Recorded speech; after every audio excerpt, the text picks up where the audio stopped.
সম্মানিত ভিউয়ার্স, কেমন আছেন সবাই? আশা করি আল্লাহর রহমতে ভালো আছেন, সুস্থ আছেন। আপনাদের সাথে আমি রয়েছি মোহাম্মদ রাশেদ মোশাররফ, শিক্ষক নিবন্ধনধারী, কারিগরি শিক্ষা ও trade instructor, Itna Nurpur DD মাদ্রাসা, ইটনা কিশোরগঞ্জ। সম্মানিত ভিউয়ার্স, আপনারা দেখছেন রাশেদ এডুকেশন টিভি। সম্মানিত ভিউয়ার্স, আমার নিজ জেলা জামালপুর ও নিজ উপজেলা সরিষাবাড়ি উপজেলা। সম্মানিত ভিউয়ার্স, আজকের আলোচ্য বিষয় ষষ্ঠ গণবিজ্ঞপ্তি 2025-এ ইউজার আইডি, অনলাইন আবেদনের ইউজার আইডি এবং পাসওয়ার্ড হারিয়ে গেলে করণীয় কী।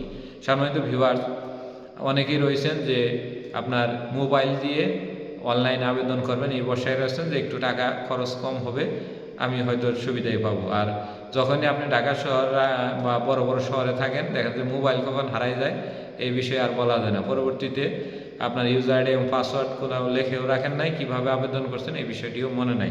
তো সেই ক্ষেত্রে আপনি শুধুমাত্র মোবাইল নম্বর দিয়ে নিজের নাম এবং বাবার নাম দিয়ে ইউজার আইডি এবং পাসওয়ার্ড খুঁজে নিতে পারবেন। এটি একটি সহজ পদ্ধতি, কিন্তু অনেক সময় আছে এই পদ্ধতি ব্যবহার করতে গেলে অনেক সময় আছে কারো কারো মোবাইল নম্বর বাবা মার নামের সাথে ম্যাচিং আকারে ইউজার আইডি এবং পাসওয়ার্ড আসে না। তো ইউজার আইডি এবং পাসওয়ার্ড যদি না আসে, তাহলে আপনি এনটিআরসি কর্তৃপক্ষে যায় একটি লিখিত অভিযোগ দেবেন যে আমি আমার ইউজার আইডি এবং পাসওয়ার্ড খুঁজে পাচ্ছি না। তো তারা ইউজার আইডি এবং পাসওয়ার্ডের ব্যবস্থা করে দেবে, কিন্তু এটি কিন্তু একটু সময় সাপেক্ষ বিষয়।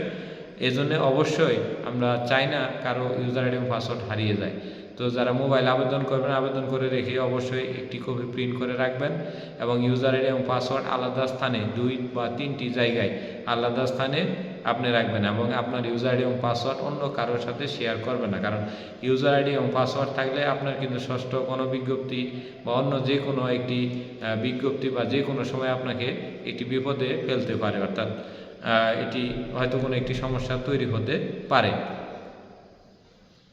তো সেই হিসেবে আপনার ইউজার আইডি এবং পাসওয়ার্ড কাউকে দেখাবেন না এবং হারিয়ে গেলে এনটিআরসি কর্তৃপক্ষ এটি লিখিত অভিযোগ দিলে 2 বা 3 দিনের মধ্যে আপনার সিস্টেম অ্যানালিস্ট আপনার ইউজার আইডি এবং পাসওয়ার্ডের একটি মেসেজ পাঠিয়ে দিবে অথবা আলাদা স্থানে লিখে দিবে।